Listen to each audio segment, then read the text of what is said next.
Today we got a compilation of shorts and fails and problems that I've run through the shop, a few of which I've turned into shorts over the last year or so. And I've kind of gathered a few of them, like what I consider the best ones together. And I'm going to do kind of like a explanation of it.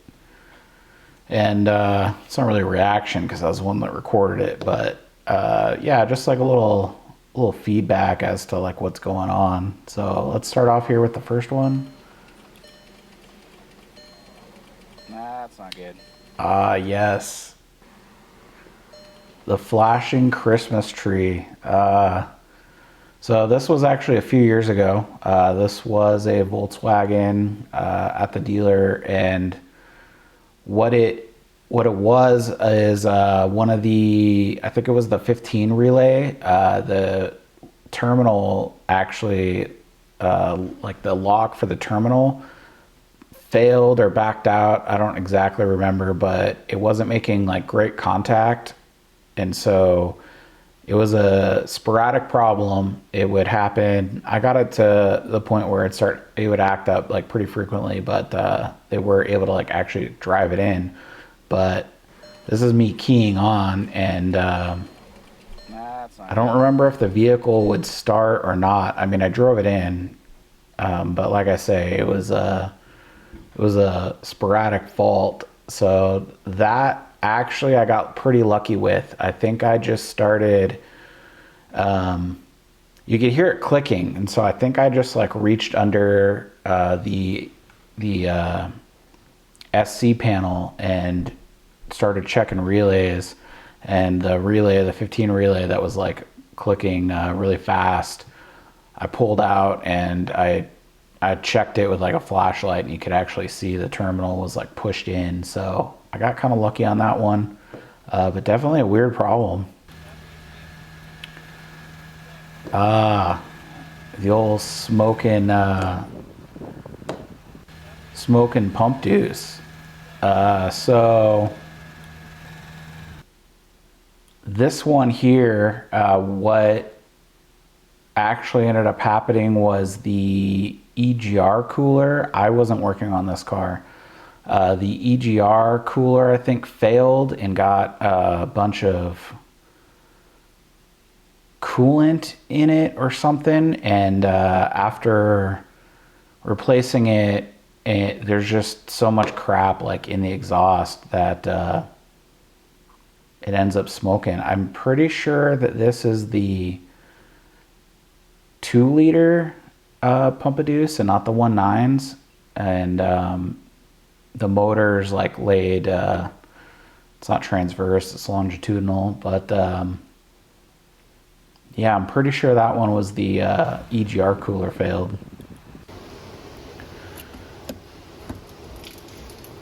This. Okay, so this was pretty common. The first year we ran into this, it kind of threw us off. It happens with the common rail CJs, so the Jettas and the Golfs. In the winter, where I lived at the time, when it would get cold, like to the point where it would freeze, there'd be like so much moisture in the air, and I think it would happen after a drive cycle. Because like the car would drive fine, and then what would happen is the customer wouldn't be able to start it the next day, and it would build up water in the bottom of the intercooler, and there's no way for it to drain. And then when you go to start it, the first start, it sucks all the water up, and then it hydrolocks the motor. So it usually doesn't cause any damage unless it happens while you're driving. So we did have, I mean, I've done my fair share of connecting rods, and what would happen is it would like get sucked up, and it was usually cylinder 3. So like there'd be a little bit of water in there, and they'd be like accelerating on the freeway, and then it would suck it up and then hydrolock, bend the rod. And usually what happened is it would restart, and then it would either knock really loud on like cold starts, and like, well, the engine was cold, or sometimes it would throw a think like a pressure fault or cylinder balance fault. And then, yeah, you can actually check the running compression of it with the scan tool, because each of the glow plugs has like a pressure sensor on it.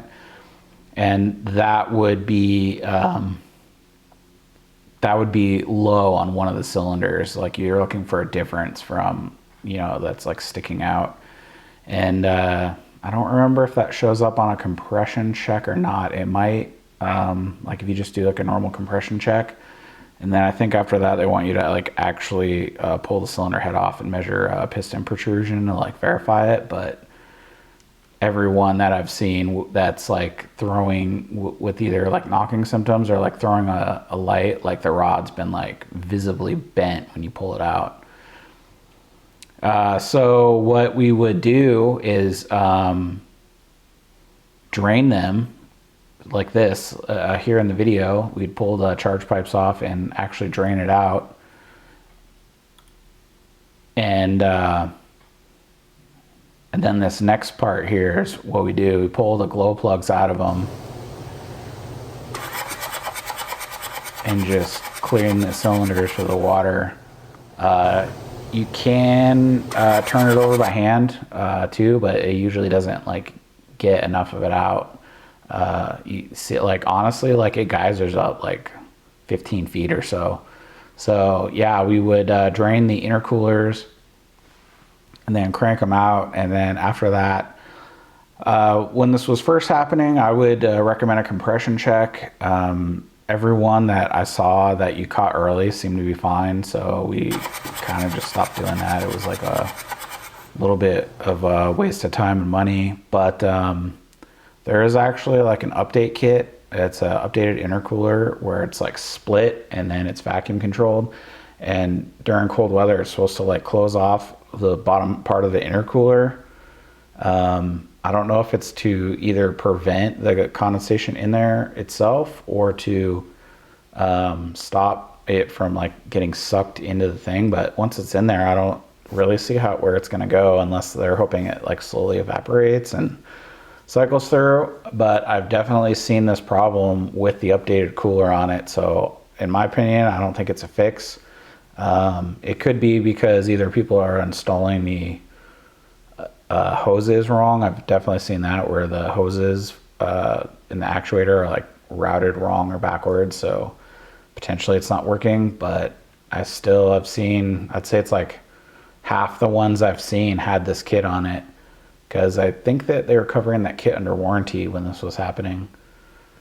But it's super kind of unique to either a cold, wet environment, like super cold, like in Seattle, or originally it was like supposedly happening in like the Northwest when it would be like -20 or something like that. So when we first were running into it, we'd call tech support and they're like, yeah, we don't normally see that in your area, but I don't know, we had it every year. We'd get a handful of them. And I think there is actually a TSB on it, but like I say, I haven't seen it since, and it's kind of a weird one. The sludgy oil.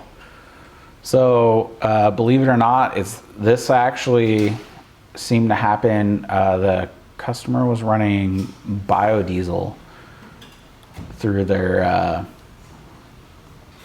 tank. I think it was like retrofitted for it, and for whatever reason, the biodiesel just seems to totally sludge up the oil. I don't know why. I mean, obviously diesels get a lot of like the blow by in the oil from the exhaust, like that's why the oil is always black. But yeah, the burn off from it seemed to be biodiesel. I don't see that anymore. I don't know if people just don't run biodiesel anymore, but it seemed like in the late 2000s and into the early 2010s, there were still people that would like run it, and seemed to cause problems. I've actually seen it like totally just plug up an engine where the engine needed to be replaced. This video here, I just thought it was kind of funny. There's nothing wrong. It's just when you put new exhaust on, I think we either put a turbo or a DPF on it. But when you get a new exhaust, there's like kind of like a finishing coat on it or whatever, and they always like burn off a little bit. Like if anyone's ever put on a new exhaust system or muffler, they do that. I just thought it was kind of fun.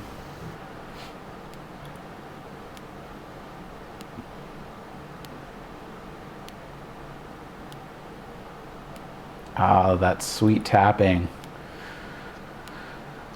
So what actually that was a problem where it would make that clicking sound when you would turn the car off. I don't remember if it would happen while the car was on or not, but you turn the car off and it would make that clicking sound.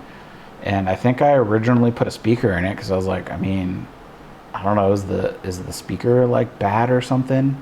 And of course that didn't take care of it. And so I reached out to our technical assistants. What that actually ended up being was the overhead call module for some reason sends feedback, and it's linked in through the speakers, like the voice command system, and it would just send out like a random clicking signal. I have no idea why they do that, but I put a new OCU in it, fixed it right up.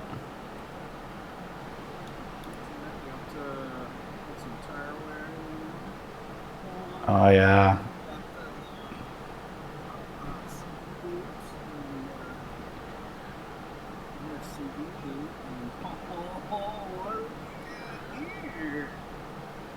So this is just a fun short I made doing like a standard inspection. I think it's kind of interesting to like see under cars.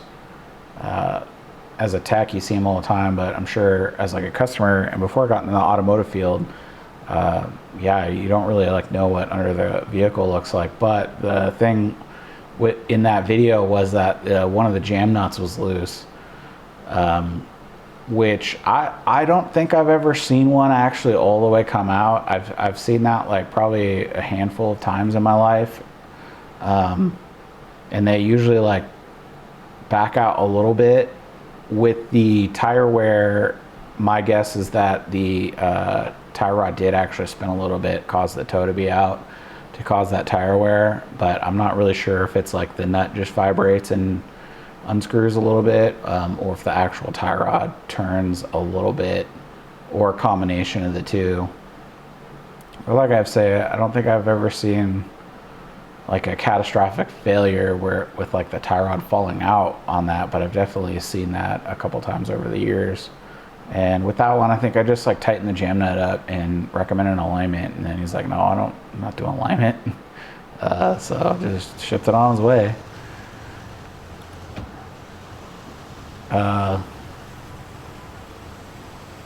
Another smoking video. I don't know. Whenever I see things like this, I always just I don't know. I record them because it's like bizarre because there's like so much smoke coming out of the thing, and like no joke, like a day or two later, there's another smoking car, which I thought was funny over from Kia.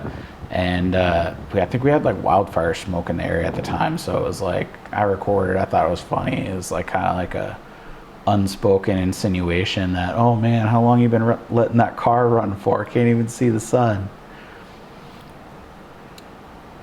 And then this thing's sweet. Oh yeah, check engine light. That's weird. So, dude, this thing's wild. No joke. It got towed in. I think they didn't have a key, or they lost the key or something. I don't really know what the story is, like if this is like a farm rig or if the guy like got it for super cheap. But no joke, right off the turbo, they literally just like put that pipe on, cut a hole out of the hood, and just straight piped it. It's literally like a foot long. It just goes off the turbo, 90s up, and straight through the hood.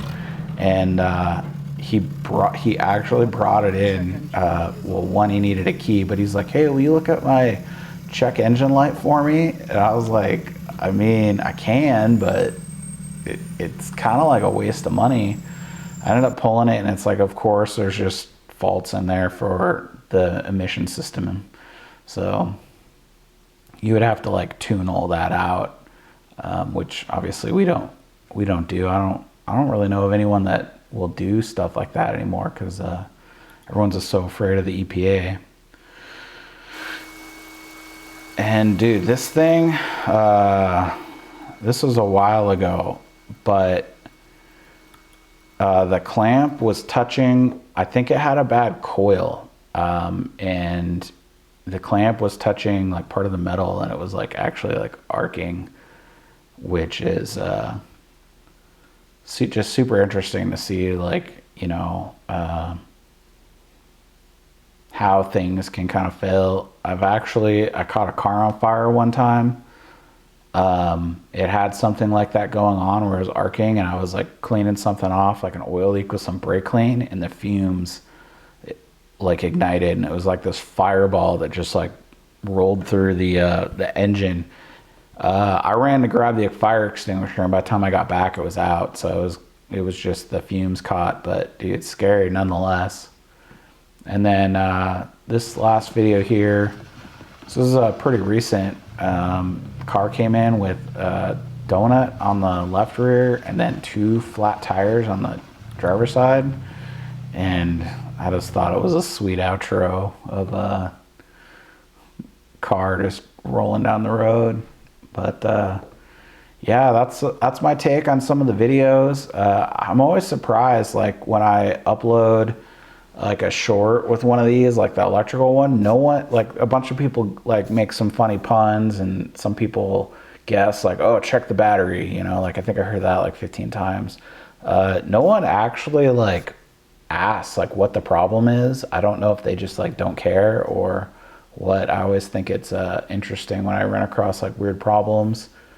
You know, I kind of like to know what